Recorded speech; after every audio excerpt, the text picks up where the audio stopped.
Bon les amis, bonjour. Aujourd'hui on va parler des éléphants. À l'approche de l'été et donc des vacances, pour certains, je me devais de faire cette vidéo. Si ça vous intéresse, j'avais déjà fait une vidéo sur tout ce qui était cirque, parc animalier et ce qui se cachait derrière. Je vous mettrai ça dans le petit i.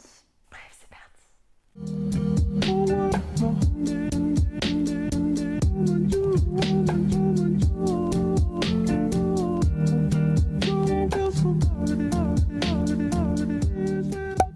Souvent, quand on part en vacances en Asie, je n'ai jamais été là-bas, mais je garde espoir. Eh bien, la balade à dos d'éléphant est une activité très prisée et surtout recommandée par les agences de voyage. Alors certes, ça peut donner envie. Enfin, personnellement, je pense que ça me stresserait plus qu'autre chose. Mais là n'est pas la question. Mais c'est sûr que si l'occasion se présente à toi, tu vas te dire « Waouh, c'est l'expérience de toute une vie, je n'aurai pas deux fois l'occasion, puis t'as envie de vivre tes vacances à fond. » Sauf que, les amis, les éléphants ne sont pas faits pour ça. Comme tout autre animal d'ailleurs, ce sont des êtres vivants et non pas des attractions. Vous doutez bien que pour monter sur le dos d'un animal si grand, si imposant, sans résistance de sa part, c'est qu'il a bien fallu le dresser. L'homme étant si doux de nature le fera bien évidemment dans le plus grand respect de l'animal. Concrètement, comment ça se passe? Tout d'abord, les éléphanteaux vont être arrachés à leur maman et être enfermés dans des cages où ils ne pourront plus bouger. Ça arrive malheureusement à plein d'animaux, ça me fait penser à certaines poules. Je pense qu'on a déjà vu tous les images où elles sont les unes sur les autres, ou encore même des cochons, etc. Nos petits éléphants, ils vont être enfermés dans ces cages en étant assoiffés, affamés, privés de sommeil. Ils sont torturés aussi parce que les éleveurs les frappent là où ça fait mal. Ils sont torturés aussi parce que les éleveurs les frappent là où ça fait mal. C'est le cas de le dire. Vu qu'ils visent des parties sensibles, là où la peau est plus fine. Par exemple, derrière les oreilles.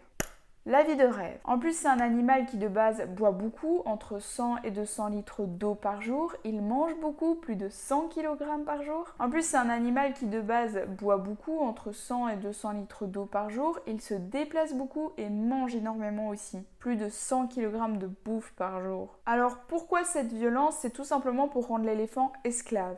C'est exactement le même genre de pratique qui est utilisé dans les cirques avec les lions comme j'avais déjà expliqué dans mon autre vidéo. L'animal va être tellement apeuré qu'il n'osera plus du tout s'imposer, se battre ou quoi que ce soit. Il sera asservi à son maître comme un objet de foire. Ces traitements ne seront pas affligés que quand ils sont bébés, ça va durer tout le long de leur vie qui sera fortement diminuée, vous vous doutez bien. Un éléphant d'Asie a une espérance de vie de 60 voire 70 ans, ça peut même aller jusque 80, ça dépend. Mais dans ce genre de conditions, souvent, il ne dépasse pas l'âge de 20 ans. Et encore, je parle de ceux qui survivent au dressage. Imaginez-vous pendant des journées entière à devoir porter des personnes de tout gabarit sur votre dos, à vous faire frapper pour avancer en plein soleil. Car oui, rappelons-le, je parle de l'Asie, donc les températures peuvent parfois grimper jusqu'à 40 degrés. C'est tout simplement atroce et j'ai même pas envie de dire que c'est inhumain car on arrive à un stade où ça veut dire quoi être humain, clairement.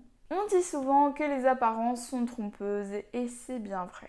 L'éléphant, ça a l'air d'être un animal très robuste, puissant, c'est vrai en somme, il peut atteindre jusque 7 tonnes. C'est d'ailleurs le plus gros mammifère terrestre. De plus, ils sont connus pour leur intelligence et leur mémoire. Aristote avait même dit que l'éléphant est la bête qui dépasse tous les autres par l'intelligence et l'esprit. Et pourtant, bien que puissant en apparence, ils restent tout fragiles, je pense notamment à leur ossature. Ils ne peuvent pas porter plus de 150 kg sur leur dos. Vous allez me dire, oui mais Nina, c'est pas tous les jours que des personnes de 150 kg montent à dos d'éléphant. Oui, mais il ne faut pas oublier qu'il y a la nacelle qui peut peser jusque 100 kg, sans compter le Mao, donc celui qui guide l'éléphant, et les 2 voire 4 touristes. Pas besoin de vous dire que le poids est largement dépassé. On compte au total la population d'éléphants sauvages allant de 35 à 45 000, dont la plupart se trouvent en Birmanie et en Inde. On compte au total la population d'éléphants sauvages allant de 35 à 45 000, dont la plupart se trouvent en Birmanie et en Inde. Et à ce chiffre, on peut en rajouter 16 000 qui sont considérés comme dressés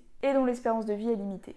Dans ces 16 000 éléphants-là, ils ne sont pas tous utilisés pour le tourisme, je suis désolée, le terme peut paraître barbare, mais là c'est clairement ça. On les utilise comme de simples objets. Mais donc je disais, ils ne sont pas utilisés que pour le tourisme, il y a aussi les cérémonies religieuses ou même dans les forêts pour la récupération de bois. Avec le dressage, la perte de son environnement, le braconnage et compagnie, l'éléphant devient aujourd'hui une espèce en voie de disparition. top. Alors je suis pas là pour juger ce que vous faites, j'essaie juste de conscientiser les gens par cette vidéo, que ce soit vous, vos proches. Et voilà, si ça peut vous toucher et éviter le financement de la torture animale, ça serait déjà un pas en avant. Ici j'ai parlé des éléphants, mais il y a beaucoup d'animaux qui vivent ce genre de traitement. Par exemple les lions, ils sont drogués pour qu'on puisse prendre des photos avec eux. Et je comprends pas comment ce n'est pas interdit en fait. Je sais qu'il y a des ONG qui agissent, tout ça, mais elles sont pas assez soutenues et on n'en parle pas assez. Faut pas avoir peur de dire la vérité des choses, l'être humain peut vraiment être horrible parfois, mais évidemment je ne mets pas tout le monde dans le même panier.